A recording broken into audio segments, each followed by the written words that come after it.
Yeah, it was out of Detroit and Washington for me, just with where I wanted to be. And I felt that those two teams were contenders. Detroit is crazy because before free agency started early that Monday, I prayed to God. And I told him, like, whatever your will is, I want to go wherever you want me to go. And it's crazy because he literally gave me what my heart desired. I wanted to get paid. I wanted to play with dogs, and gratefully I'm playing with dogs on the defensive side and on the offensive side. So I'm going to a great team and, have a shot at that Lombardi. So that was my goal is to, win a Super Bowl, come out, win a Super Bowl, and whatever happens after that happens after that. But I could, live life very happily with that. So you kind of had picked out the destinations you hoped to land before anything got going. Like you identified these as the right fits for you.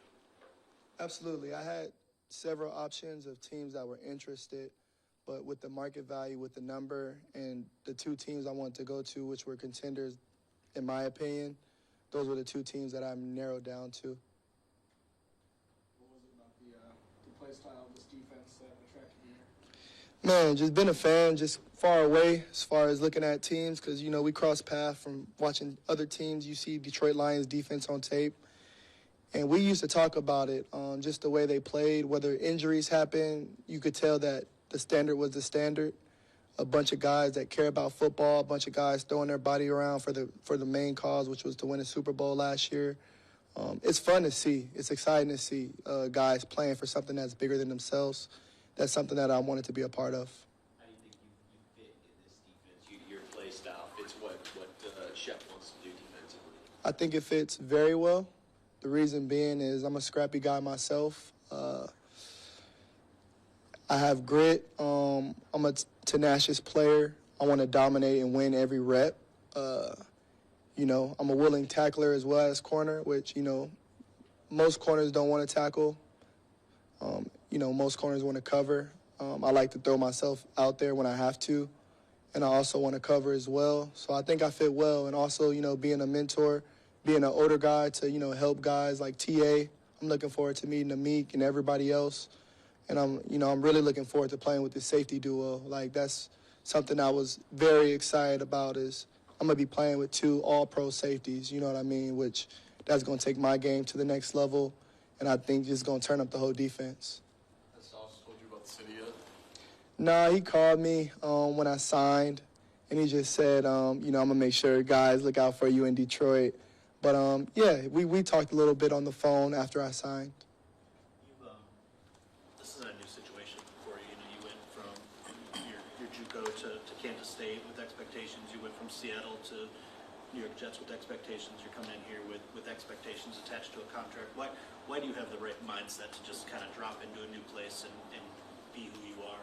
Yeah, I would say it's the standard that I set for myself. I made a promise to myself I call it empty the tank, to give my all. And once I'm done, whenever that is, whether it's after this contract, whether I play longer, I could, when I'm done playing, I want to be able to say, like, I gave everything to the game. And that's something that I looked myself in the face and said, that's how I want to operate.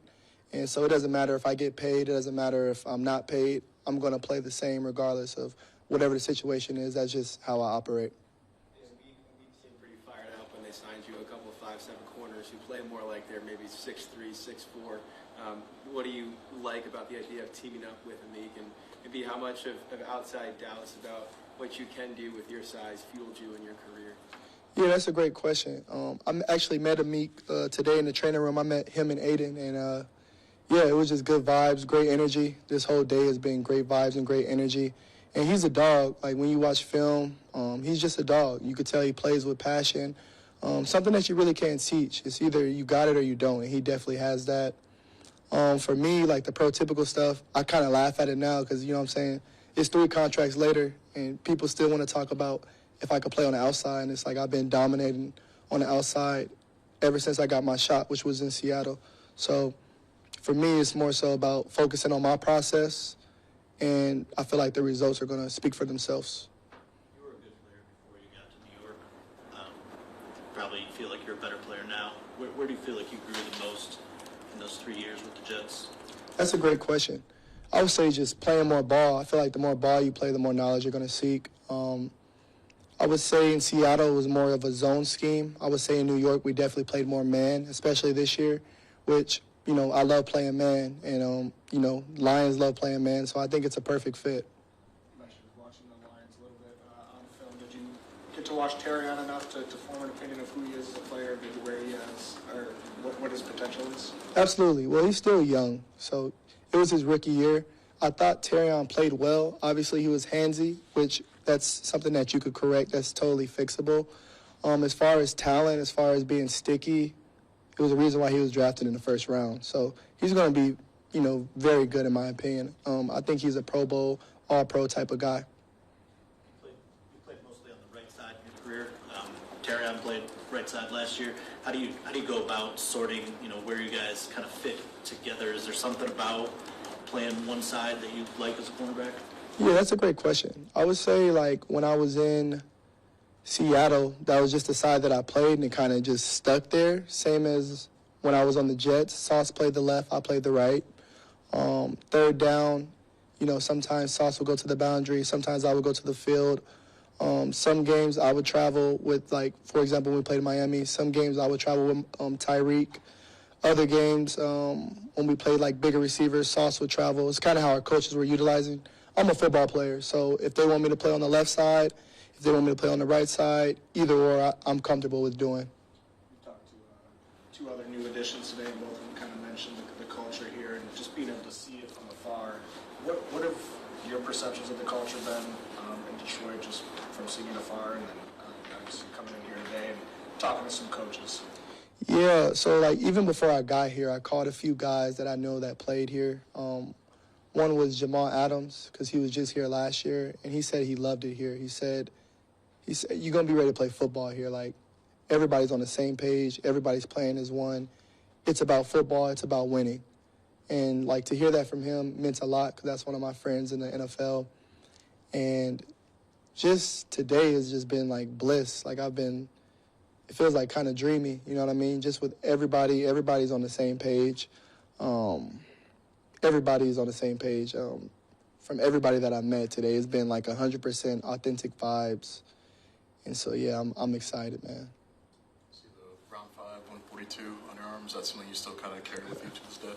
Yeah, I think more so now. It's crazy because my whole life I felt like I've had to prove myself. You know what I'm saying?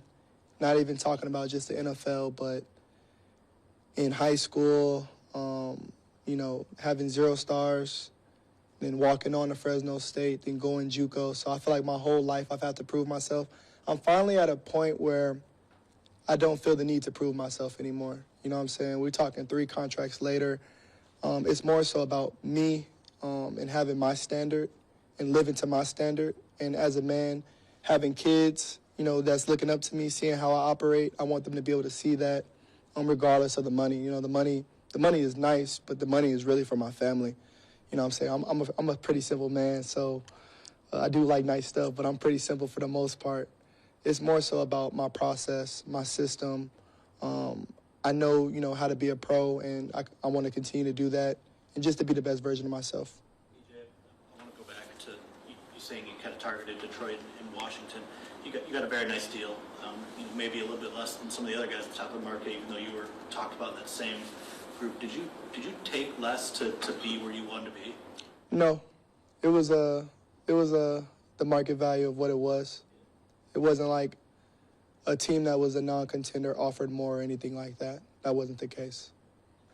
You're a guy that maximizes kind of everything that you have. So what is it about your process that kind of gets you there? And I guess what do you kind of lean on in your daily routine that kind of helps you out? Man, I don't want to give away the sauce, dog. You trying to get the sauce, man. But my wife knows it's a deliberate process, from nutrition, from the way I sleep. And we about to be 3 under 3, so we're going to have them night nurses and them nannies on deck just to make sure I get proper sleep, make sure my wife gets proper sleep. No, sleep is important, just doing the little things, like hydrating. I play DB, so I got to make sure my feet are right, so wearing yoga toes, just doing, little stuff like that.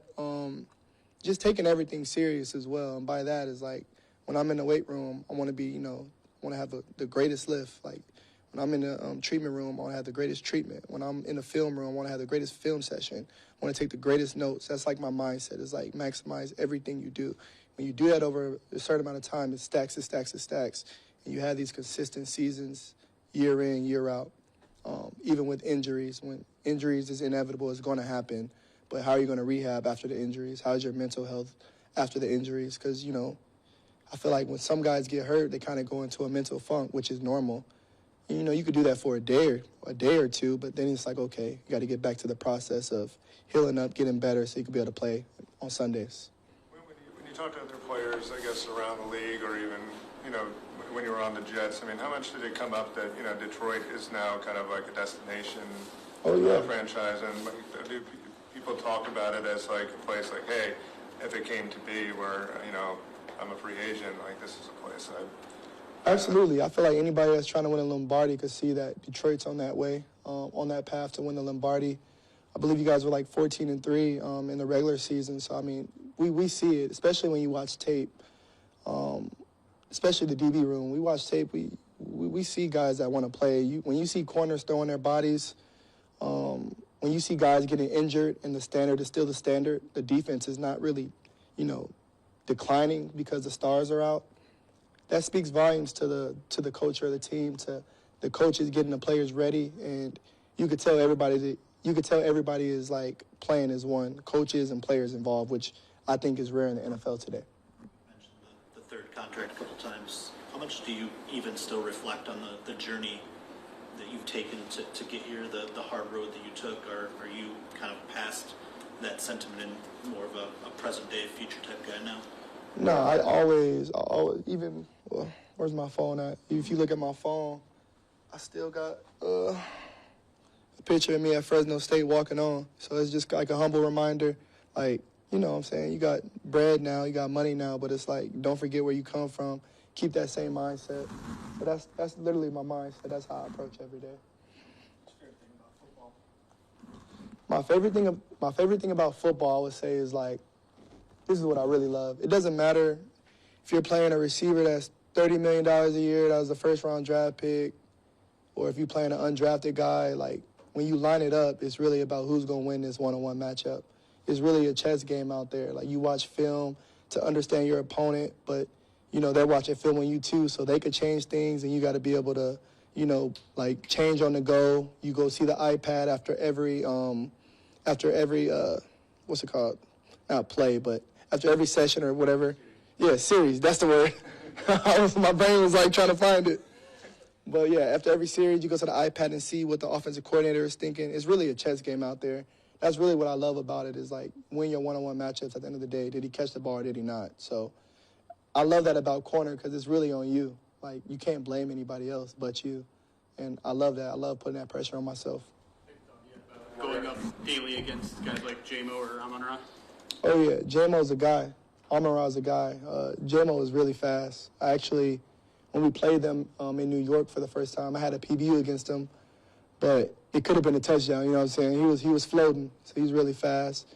Amon-Ra, I actually trained with him and his brother when we were out in SoCal. I believe he was at USC. His brother was getting ready for the draft with me. And, yeah, we were training. I met their dad, really cool guy. But just to see the success of Amon-Ra and how he's been balling, I'm really happy for him. He deserves it because he works hard. We know your story, the JUCO route and all that. Just, I guess, kind of a weird question, but why did you never give up? Like, what kept you going? Honestly, it was more so of I didn't have anything to go to. You know what I'm saying? Maybe if, like, you know, my parents were well off or whatever the situation was, maybe I would have did that, but it was nothing to go back to, you know what I'm saying? And I was determined to get my mom out of her situation, and I was determined to, you know, make sure she would be straight just with all the sacrifices I seen her do, and the way she carried herself through the midst of all. My mom's been through hell and back, to say the least. So I just felt like it was my due diligence to at least see how far I could take it.